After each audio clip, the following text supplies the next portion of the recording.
శ్రీమాత్రే నమః. ఓం శ్రీ గురుభ్యో నమః. నమస్తే అండి, నేను మీ రామకృష్ణహాన్, ఆస్ట్రోన్యూమరాలజిస్ట్. అందరూ ఎలా ఉన్నారు? మళ్ళీ నేను ప్రతి ఒక్కరికి తెలియజేస్తున్నా, ఎవరైనా మిస్ అయినటువంటి వాళ్ళు ఉంటే, ఎందుకంటే ఎప్పుడు ఒకేలా ఉండదు మన టైము.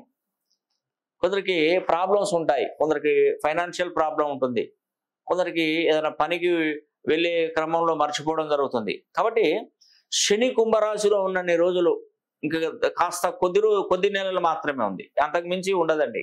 ఆ టైం వస్తే మళ్ళీ నేనేం చెప్పలేను. కొద్ది రోజులే శని కుంభరాశిలో కొద్ది రోజులు ఉంటాడు. ఆ కొద్ది రోజుల్లో ఉన్నప్పుడు నేను చెప్పినటువంటి తేదీలలో శని హోమం జరిపించుకోండి. ఎంత చక్కటి ప్రయోజనాలు కలుగుతాయో తెలుసా? కుంభరాశిలో తన సొంత ఇంటికి వచ్చాడు శనీశ్వరుడు. మనం పలకరించాలి, అది మన బాధ్యత.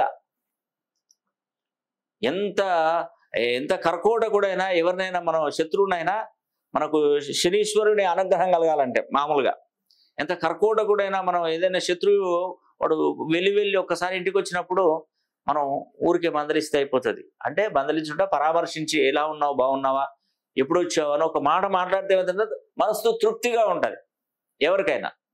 అలాగా శనీశ్వరుడు కూడా అంతే. 30 సంవత్సరాలు 33 సంవత్సరాల తర్వాత ఇంటికి వచ్చినప్పుడు మనలాంటి వాళ్ళు ఒక్కసారి వెళ్ళి అతన్ని పలకరించి వస్తే తనకు సంతోషం, మనకు సంతోషం. రేపు పొద్దున ఏదైనా సమస్య వచ్చినా కూడా నేను ఉన్నానని చూసుకుంటాడు. ఇప్పుడు ఏళ్ళనాడు శని పడుతుంది, అర్ధాష్టమ శని, అష్టమ శని ఎప్పుడైనా పడుతుంది జీవితకాలంలో. తన టైం వస్తుంది, తన పీరియడ్ వచ్చినప్పుడు తను చూసుకుంటాడు. ఇప్పుడు చెప్తే వింటాడు. కుంభరాశిలో ఉన్నాడు కాబట్టి చెప్తే వింటాడు. నువ్వు కుంభరాశిలో నుండి మీనరాశిలోకి వెళ్ళిపోయాడు అనుకోండి, ఇంకా వినాడు, ఎవరి మాట వినాడు. ఇక అతను సీతయ్య అయిపోతాడు. అస్సలు ఎవరి మాట వినాడు. పరమేశ్వరుని మాట కూడా వినాడు. పరమేశ్వరుని మనం కాబట్టి పరమేశ్వరుని సిద్ధి అనుగ్రహం పొంది శనీశ్వరునికి చెప్పించామనుకోండి, శని వినాడు. ఏమంటాడంటే పరమేశ్వరుణ్ణి అడుగుతాడు, నీ మాట నేను గౌరవిస్తాను, కానీ నేను ఈ సీట్లో ఉండలేను. ఈ సీట్లో మీరే కూర్చోండి, నేను కూర్చోను, ఇంకా నేను పక్కకు తప్పుకుంటాను. మీరు ఏదైనా నాకు రికమెండేషన్ చేస్తే నాకు చేయకండి. ఒకవేళ చేస్తారంటే మాత్రం నేను ఈ సీట్లో నుంచి పోతాను. అప్పుడు పరమేశ్వరుడు ఏమంటాడు, అద్దునైనా నువ్వు అక్కడే ఉండు, నువ్వు ధర్మం తప్పితే ఈ సమాజం మొత్తం పాడైపోతుంది, అందుకే నేను అడ్డురాను అని పరమేశ్వరుడు చెప్తాడు. కాబట్టి ఎవరి మాట వినడు శనీశ్వరుడు. కేవలం తనను మనం శనివారం రోజు శని హోమం జరిపించుకుంటే మన దారిలోకి పడతాడు, మన దారిలోకి వచ్చేస్తాడు.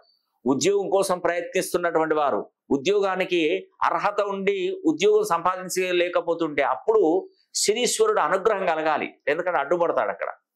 కాబట్టి శనీశ్వరుడు మనకు అనుగ్రహం దొరికితే, పాస్ మార్కులు పడితే, ముద్ర పడితే మన ఉద్యోగం సంపాదించవచ్చు. మధ్యవర్తి ఇతనే. ఏ ఉద్యోగం రావాలన్నా, ఏ ఉద్యోగం పోవాలన్నా ఇతనితోనే అవుతుంది. కాబట్టి శనిని కాకపట్టాలి మనం. 12 రాసుల వారు శని హోమం జరిపించుకోవచ్చు, తప్పు లేదండి. శని హోమం ప్రతి 12 రాసుల వారు, ఎందుకంటే కుంభరాశిలో ఉన్నాడు కాబట్టి.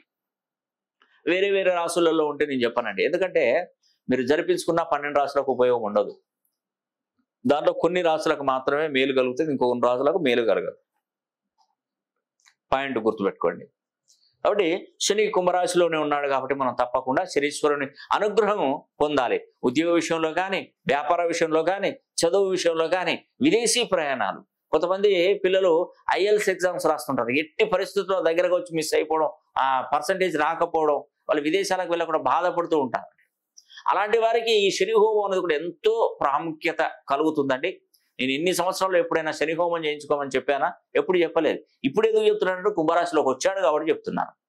కాబట్టి ఈ అవకాశాన్ని ప్రతి ఒక్కరు పేరున సద్వినియోగం చేసుకోండి. మీరు వచ్చి శని హోమంలో కూర్చొని అవసరం లేదండి, కేవలం గోత్రనామాలు పంపించండి. గోత్రనామాలు పంపిస్తే నేను శని హోమం జరిపించి దానికి సంబంధించిన వీడియో పంపిస్తాను. తర్వాత కుంకుమ ప్రసాదాలు కూడా మీ ఇంటికే పోస్ట్ వస్తాయి. ఏదైనా ఎగ్జామ్స్ రాసినా, ఇక్కడికైనా వెళ్ళాలనుకున్నా ఆ యొక్క లేహ్యము, ఆ యొక్క విభూతి కనుక పెట్టుకొని వెళ్ళినట్టయితే శని అనుగ్రహం తప్పకుండా మీకు ఉంటుంది. మీరు చేసే ప్రతి పనిలో విజయం తప్పకుండా వరిస్తుందని కూడా ఈ వీడియో ద్వారా తెలియజేస్తున్నాను. ఈ వీడియో కనుక మీకు నచ్చినట్లయితే లైక్ చేయండి, షేర్ చేయండి, కామెంట్ చేయండి. సర్వే జన సుఖినో భవంతు.